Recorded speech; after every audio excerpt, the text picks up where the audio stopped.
নমস্কার বন্ধুরা, আজকের একটা নতুন ধরনের চাটনির রেসিপি নিয়ে রান্নাঘরে আমি চলে এসেছি।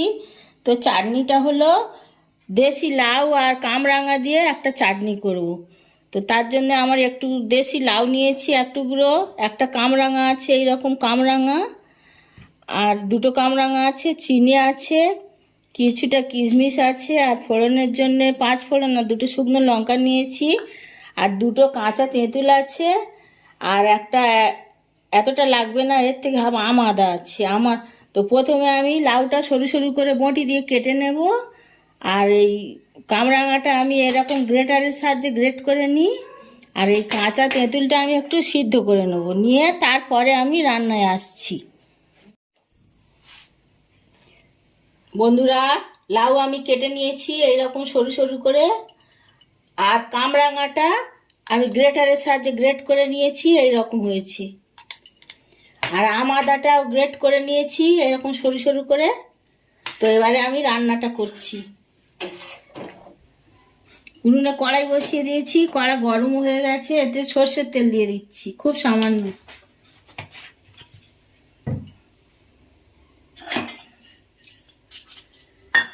দুটো শুকনো লঙ্কা ফাটিয়ে দিয়ে দিচ্ছি, আর দিচ্ছি একটু 5 ফোড়ন।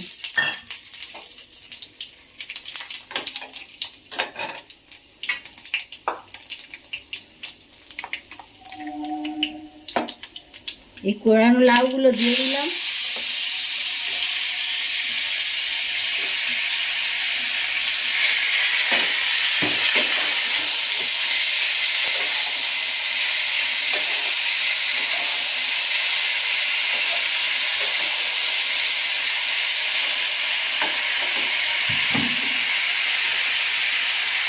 একটু উপর থেকে নুন দিয়ে দিচ্ছি,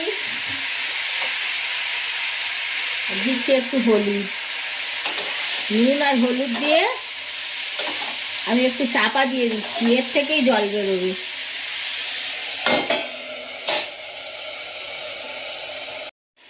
তো বন্ধুরা, এই দেখুন লাউটা আমি একদমই জল দিইনি, লাউ থেকে যে জল বেরোয় সেই জলেই লাউটা সেদ্ধ হয়ে গেছে।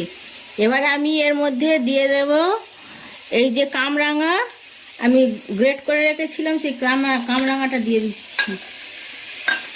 তেঁতুল সেদ্ধ করে তেঁতুলের চটকে যে জলটা হয়, তেঁতুলের পাল্প, সেটাও আমি এর মধ্যে দিয়ে দিলাম। আর দিয়ে দিচ্ছি 1 বাটি মতো চিনি। দিয়ে দিচ্ছি আম আদা কুড়ে রেখেছিলাম, আম আদাটা। আর দিচ্ছি এই কিশমিশটা।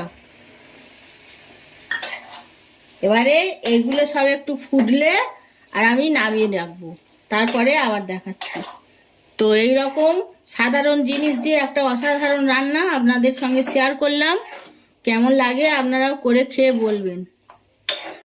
এই দেখুন চাটনিটা একদম রেডি হয়ে গেছে, এইরকম থকথকে হবে। রুটি, পরোটা, লুচি, ভাত সবের সাথেই খুব ভালো হয়। এইরকমভাবে একবার আপনারাও করে খাবেন। আর যদি কামরাঙা নাও পান তো শুধু লাউ দিয়েও করবেন, তাতেও খুব ভালো হয়। তো এবার আমি এটা নামিয়ে নেব। আর এইরকমভাবে আপনারাও করে খাবেন। ভালো লাগলে সাধারণ জিনিস দিয়ে কিছু আমি একটা অসাধারণ রান্না করার চেষ্টা করি। তো যদি ভালো লাগে আপনাদের আমার পাশে থাকবেন, আর সাবস্ক্রাইব করার জন্য অনুরোধ রইল। তো বন্ধুরা, আমার তৈরি হয়ে গেছে লাউ কামরাঙা দিয়ে চাটনি, একদম রেডি।